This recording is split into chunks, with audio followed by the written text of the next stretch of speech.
Assalamualaikum warahmatullahi wabarakatuh. Pada pagi hari ini saya akan menjelaskan tentang data flow diagram atau yang biasa disebut DFD pada sistem pengajuan PKL di SMKN 1 Cibinong. Diagram ini terdiri dari konteks diagram dan DFD level 1 yang menjelaskan alur pengajuan PKL dan murid sampai ke perusahaan. Tapi sebelum itu, kita harus tahu dulu apa itu pengertian DFD. Pengertian DFD yaitu sebagai alat representasi grafis atau visual yang menggambarkan aliran data melalui sebuah sistem informasi. DFD secara spesifik menunjukkan dari mana data berasal, kemana data pergi, dan bagaimana data tersebut diubah atau diproses di dalam sistem dengan menggunakan simbol.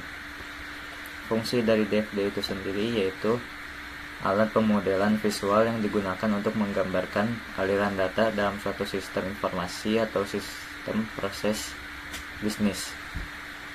Fokus utamanya bukan pada urutan langkah demi langkah seperti flowchart, melainkan pada logika pergerakan data antara entitas luar, proses transformasi, dan tempat penyimpanan data.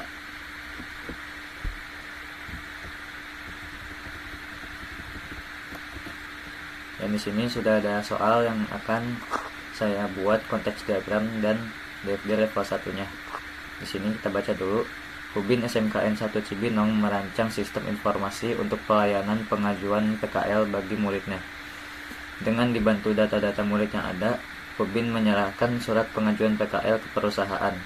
Murid tersebut kemudian mengajukan referensi perusahaan ke prodi beserta CV.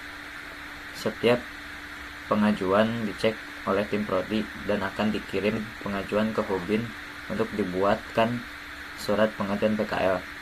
Setelah itu, Hubin akan membuatkan surat pengajuan PKL ke perusahaan dikirim oleh tim prodi. Pada akhirnya, tim prodi menyerahkan surat pengajuan PKL dari sekolah ke perusahaan beserta CV ke murid. Murid mengantarkan pengajuan PKL ke perusahaan dan setelah itu murid menerima surat balasan. Setelah tim prodi menerima surat balasan dari perusahaan dari murid, tim prodi mengirimkan surat pengajuan pengantaran PKL ke Hubin. Hubin mengajukan pembimbing untuk mengantarkan PKL. Di sini kita lihat dulu konteks diagram yang sudah dibuat. Nah, di sini di bagian murid berperan sebagai pihak yang melakukan pengajuan PKL. Murid akan mengirimkan data pengajuan PKL serta CV ke dalam sistem. Setelah proses pengajuan dilakukan dan diproses oleh pihak sekolah serta perusahaan, murid akan menerima hasil dari atau balasan dari perusahaan mengenai pengajuan PKL tersebut. Di tim prodi bertugas untuk memeriksa atau memverifikasi pengajuan PKL yang diajukan oleh murid. Setelah data diperiksa, tim prodi akan mengirimkan pengajuan tersebut ke Hubin agar dibuatkan surat pengajuan resmi ke perusahaan.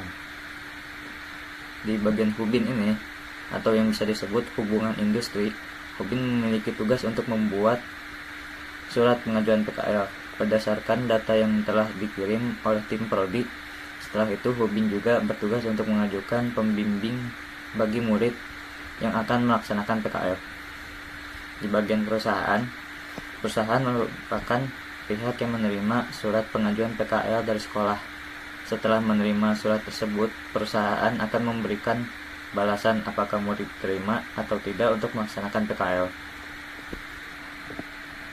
Nah, di sini untuk DFD level 1-nya sudah siap. Di pertama itu adalah proses 1.0 pengajuan PKL. Pada tahap ini, murid mengirimkan data pengajuan PKL beserta CV ke dalam sistem. Data tersebut kemudian diproses dan disimpan ke dalam data store, yaitu data pengajuan PKL. Data pengajuan ini nantinya akan digunakan untuk proses selanjutnya, yaitu proses verifikasi. Itu proses 2.0 verifikasi pengajuan. Setelah data pengajuan tersimpan, Proses selanjutnya adalah verifikasi pengajuan. Pada tahap ini, tim Prodi melakukan pengecekan terhadap data pengajuan PKL yang dikirim oleh murid. Tim Prodi memastikan bahwa data yang dikirim sudah lengkap dan sesuai dengan persyaratan PKL.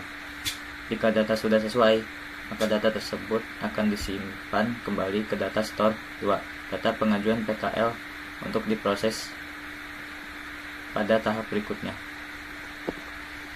Dan proses 3.0 yaitu data murid. Data murid ini disimpan pada data store D1, yaitu data murid. Data ini nantinya digunakan oleh bagian Hubin atau yang bisa disebut hubungan industri sebagai referensi ketika membuat surat pengajuan PKL. Dan proses 4.0 yaitu pengiriman surat. Setelah data pengajuan diverifikasi dan data murid sudah tersedia, proses berikutnya yaitu pengiriman surat. Pada tahap ini Hubin membuat dan mengirimkan surat pengajuan PKL ke perusahaan yang dituju oleh murid. Surat pengajuan tersebut dikirimkan kepada perusahaan sebagai permohonan agar murid dapat melaksanakan PKL di perusahaan tersebut, yaitu di proses yang terakhir, perusahaan atau persetujuan PKL. Pada tahap ini, perusahaan menerima surat persetujuan atau menerima surat pengajuan PKL dari sekolah. Setelah perusahaan memproses pengajuan tersebut, perusahaan akan memberikan surat balasan yang berisi informasi apakah murid diterima atau tidak untuk melaksanakan PKL. Balasan tersebut kemudian diterima oleh sistem dan jadi hasil akhir dari proses pengajuan PKL. Jadi, melalui DFDL 1 ini, kita dapat melihat secara lebih jelas bagaimana alur sistem pengajuan PKL, dimulai dari murid yang mengajukan PKL, kemudian diverifikasi oleh tim Prodi, data murid dikelola oleh sistem, surat pengajuan dibuat oleh Hubin, hingga akhirnya perusahaan memberikan persetujuan atau balasan terhadap pengajuan PKL tersebut. Sekian dari saya. Mungkin ada kata yang sulit untuk didengar atau kurang jelas. Wassalamualaikum warahmatullahi wabarakatuh.